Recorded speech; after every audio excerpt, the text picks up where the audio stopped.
This is a recently discovered and retroactively somewhat tracked asteroid. And like every other asteroid scare that we've had, we don't know until we know. It's about 180 foot across. The estimates are actually very wildly speculative on that. And it's called 2024 YR4. Impact potential at 4 a.m. UTC, 2032, December 22nd. Earth impact chance of about 2%, which is excessively high. So we're going to treat it seriously, and we're going to talk about real problems. It is a level 3 Torino scale. Level 4 has been achieved before, and we didn't get hit. By the way, impacts that actually did hit the atmosphere and burnt up weren't level anything because they weren't predicted. So we're lucky to know about this.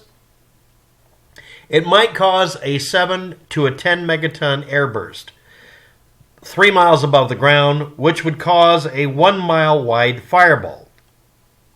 This would then expand and go down to the ground and kill up to 50,000 and burn 14,000 that didn't die.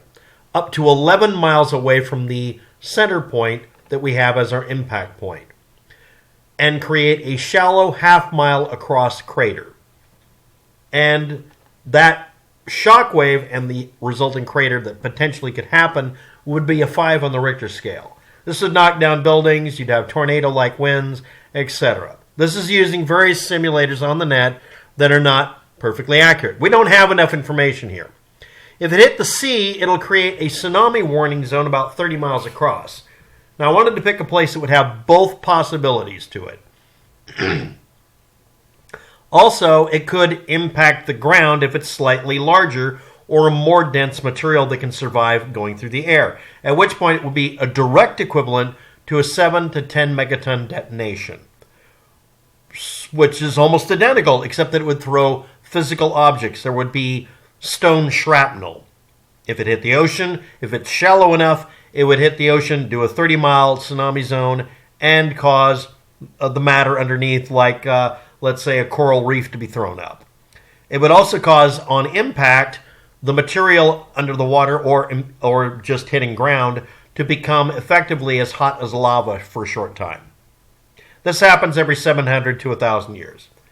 This is all fantasy until 2028. Yes, I misspelled until, sorry.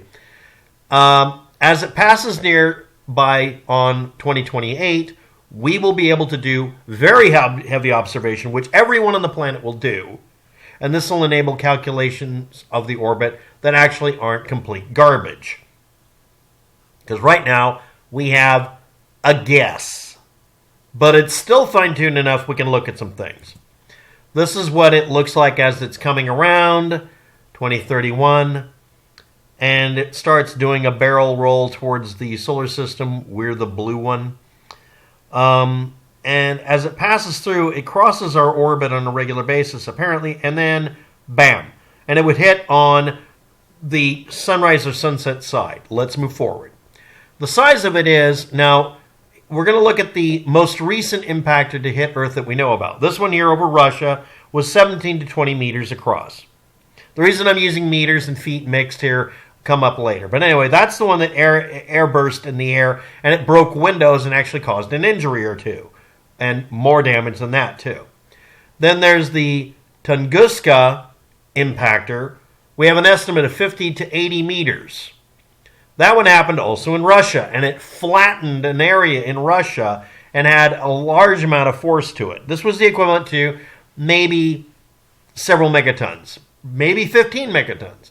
The main thing is it shoved trees to the ground, and there's an assumption of at least maybe 1 or 2 people dying and including a dog. The thing was almost as big as a Boeing 747 or smaller. Now we get this thing. This is the 2024 YR. It's 40 to 90 meters, lots and lots of uncertainty. Again, the Tunguska hit, but all we have is the evidence of it burning up in the atmosphere. This thing that could hit the Earth could be smaller than this or larger. That's because we don't have the data. We're assuming 180 feet or maybe 100 meters. I'm just going to call it 100 meters for the experimental lookups. But here we go with the pathway. Now, this is from a Wikipedia article. This is the best someone could do. And if you're not aware of it, if you see green on a map, that's also usually where you see people. In some cases, a large number of them. So we need to know, number one, what's the likelihood of it hitting ocean? Now, I don't care about out here because only part of Panama might be be threatened by it. I care about this, which is the Atlantic Ocean area, right just under the chin of Africa, right through here, which is where I'm going to put our detonation test, and here between India and Africa and such. This area here in India is heavily populated. This area right through here in Africa is heavily populated. Okay, so we're going to look at this, right? We're going to look at a population map. Now we see the actual pathway, and now the width of it is the uncertainty factor.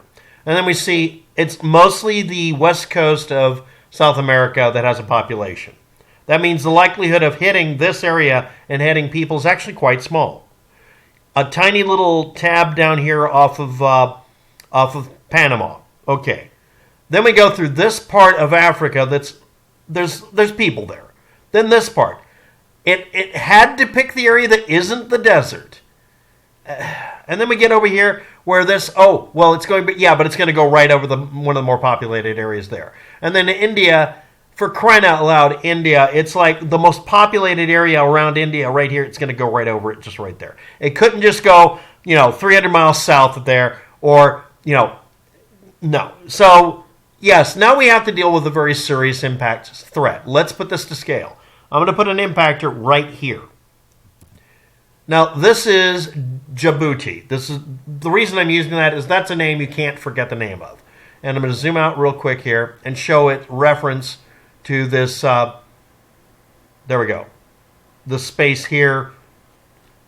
Yes, zoom out more. There we go. Yemen, etc. Okay, now let's zoom back in.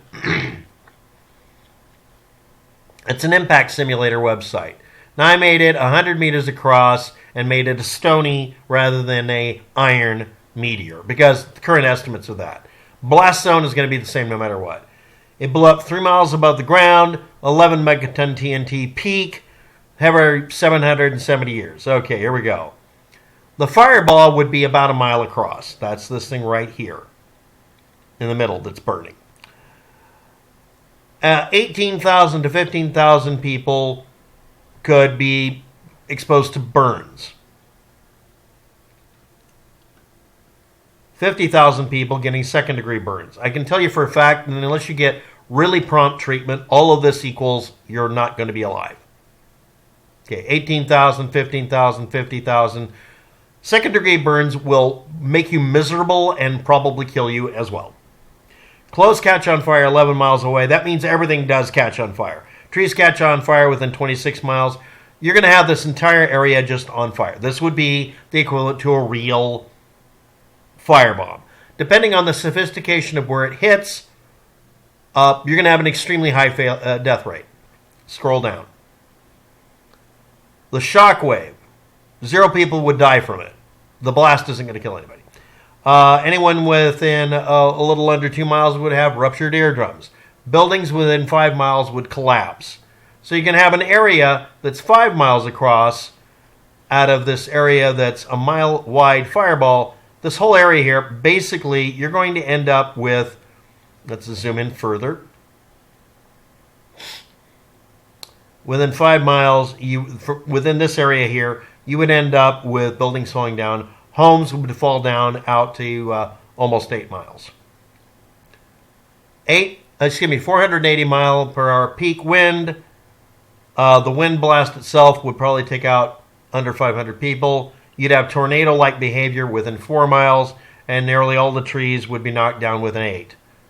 So there's no scenario here where this is pleasant or okay. It's really bad. And I can guarantee you, if the area doesn't have a lot of infrastructure for taking care of people being injured or burned or whatever, the death rate's 100%. It's just the way it is. So let's go back here. If you're anywhere within India on that day that they do the estimate, you need to pay extreme attention. By the way, this line could move north, south, or wherever. If you're in South America, because of the way South America has its population structured, I would not worry. But if you get information on the pathway, head north and south. Do not head east and west. Head north and south and get away from the area. In this case, wouldn't be that hard, much of a distance, right? If you get the information on this, on what will happen, for this thing is supposed to hit in 2032, and we know about it, and I guarantee you someone will figure it out really quickly at 2028. You have several years to build up for it. I guarantee you that everyone will just find out where it's going to hit, the highest likelihood, and evacuate by going north and south. And yeah, it's something that happens every 700 years or so, and it's about the size of a Boeing 747 maximum. And depending on its size, it will do nothing, or it might do a shockwave in the water, which is more likely currently, which would create an area 30 miles across where you would have tsunami-like behavior. And if it hits the ground, it'll make a big mess and cause horrible problems because, unfortunately, a vast majority of the land area it's going, the current estimates it's going over, are areas where it would be a ridiculously bad outcome, particularly over that little corner right over here of this part of Asia over here, where you're dealing with a bizarrely bad outcome because the death rate would be massively increased just by being over here. If it happens anywhere over Africa, slightly lower, terrible level. And if it happens over South America, just because of the pure fact that it's just basically empty, most of it, you'd have the short section here. If you are in these areas, you need to do nothing right now. Period, full stop. Just don't bother with it, because the likelihood of this actually being a problem for you is very low. If you're in India, you need to invest some time and energy in looking around in 2028 for what the estimate is. If we're lucky, they'll say, yeah, it's going to hit the ocean, and that should be good. Next thing about this, anybody claiming something's being hidden, every idiot with a telescope will be able to scan the thing as it goes by in 2028. There's no way to keep this under wraps. There's no way to do a cover-up. And yeah, that's a terrible outcome. And no, it wouldn't be okay no matter where it hit. And there's no safe or nice way for this to happen. And yeah, this would be effectively, you'd have to treat it as, is your area prepared for nuclear blast? If it's not, you might want to try to be. Anyway, that's it. Thanks for watching. Have a good day. Good luck with all that. We'll all need it. And hopefully by 2028, we have a better estimate. Currently, they're tracking the damn thing right now because obviously this is a very credible threat. And hopefully they have more information by then. Bye.